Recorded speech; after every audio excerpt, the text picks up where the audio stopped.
Seriez-vous prêt à croquer dans une salade qui a poussé grâce à de l'urine humaine ? Des centres de recherche très sérieux sont en train de redécouvrir cette pratique, vieille comme le monde.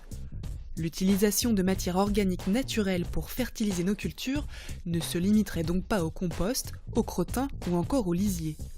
Afrique, Chine, États-Unis ou encore Europe du Nord, l'or jaune donne la main verte et nous remet, nous les humains, au centre du cycle biologique de la nature.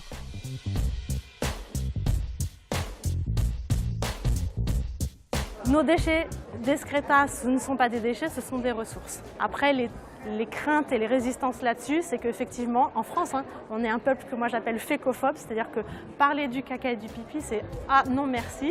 Remettre nos déchets organiques dans l'agriculture, c'est la base du cycle naturel des choses. Et pourtant, il y a très peu de recherches là-dessus. Mais rassurez-vous, on en a trouvé. Pour les présentations, direction les égouts de Paris. 60% de la population française vit en milieu urbain. C'est donc dans les méandres des canalisations souterraines qu'il faut commencer cette aventure. Ce qu'on voit juste en face, c'est un égout ovoïde, donc en forme d'œuf, qui est l'égout standard qu'on a dans Paris et sur lesquels sont branchées directement les eaux usées des habitations. Donc aujourd'hui, si je tire la chasse d'eau, grosso modo, l'eau elle va directement aller dans un égout de ce type avant d'être collectée plus largement dans les plus gros collecteurs. Au-delà du confort que les égouts ont apporté aux villes, ils ont un gros désavantage. Tout se mélange. La principale alternative qu'on peut imaginer, c'est de changer le modèle pour ne pas traiter une pollution d'eau usée, mais pour essayer de valoriser les ressources qui sont dedans. Dans ce cas-là, la plupart des solutions sont des solutions de séparation à la source. Et dans nos excrétas biologiques, ce qu'il faut surtout récupérer, c'est l'urine. Elle contient en effet plusieurs des nutriments essentiels aux plantes. Les matières fécales sont quant à elles peu intéressantes et surtout, elles ne sont pas stériles.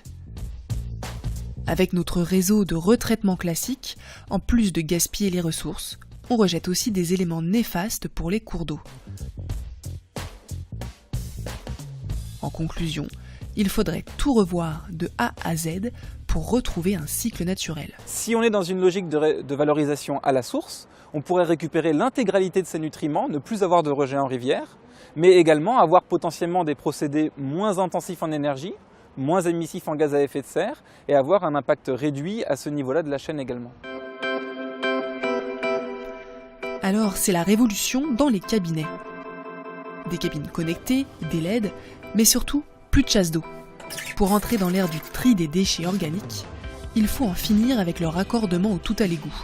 Démonstration avec Benjamin Clouet, co-inventeur avec son équipe d'ingénieurs montpelliérains de ces WC du futur. On peut faire pipi debout, assis, pour les filles, on peut faire ce qu'on veut. Les urines vont partir de manière gravitaire sur le devant et elles sont repompées dans un bidon. Et les matières fécales vont être amenées par derrière dans un autre bac à l'aide de cette pédale. Voilà. Là-dessus, on a un distributeur de papier, un distributeur de gel antibactérien pour se laver les mains à la sortie, et c'est tout ce qu'il y a à faire.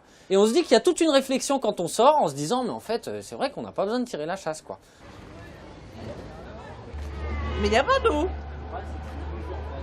Séparation des urines, on décomposte les matières fécales. Pas mal, hein, pour faire pousser des tomates. Cette simplicité cache tout de même quelques précautions préalables. Afin de pouvoir garantir une utilisation sûre de l'urine humaine, il faut la débarrasser de son ammoniac. Un laboratoire suisse a développé une méthode permettant de réaliser cette opération rapidement, c'est la nitrification. Mais ce produit a-t-il des chances face à ses concurrents de l'industrie phytosanitaire ? Donc ça, c'est de l'urine pure, elle est nitrifiée, donc stabilisée, et on n'a absolument aucune odeur. On ne pourrait pas deviner que c'est de l'urine, à part la couleur. Et ensuite, ici, vous avez ces mêmes urines stabilisées qui ont été concentrées.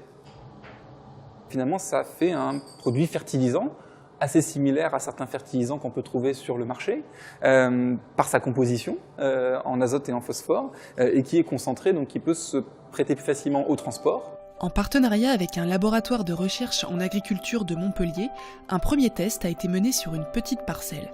Des légumes ont reçu différentes concentrations d'urine stabilisées et le résultat est là.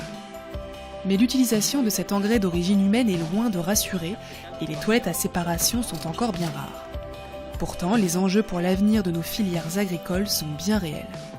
Ce que nous avons ici, c'est le phosphore des urines qui a été précipité, donc sous forme solide. Il est réutilisable en agriculture, ça s'appelle de la struvite. A contrario, aujourd'hui, on utilise en agriculture du phosphore prélevé dans des mines qui sont en quantité finie et qui en particulier ne sont pas en France, et la France importe l'intégralité de son phosphore. On annonce le pic en 2030. C'est vraiment demain, quoi. On n'est pas sur des perspectives de 50 ans de réserve encore. Il y a quelques réserves aux États-Unis et en Chine, mais le phosphate va être une vraie problématique. Là, tous les instituts agricoles se penchent dessus. Question engrais, il y a donc urgence sur le phosphate, mais en bout de course, dans le circuit des eaux usées cette fois, c'est l'azote qui pose le plus de problèmes.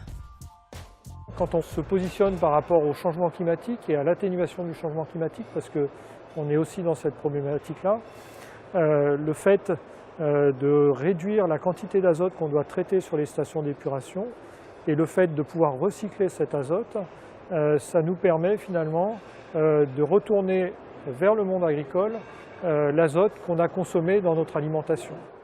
C'est une révolution dans l'approche de l'assainissement. Et forcément, comme toute révolution, elle va nécessiter des expérimentations, du dialogue avec les usagers. Mais libre à nous de nous considérer autrement que de simples usagers et de tenter l'expérience sans attendre.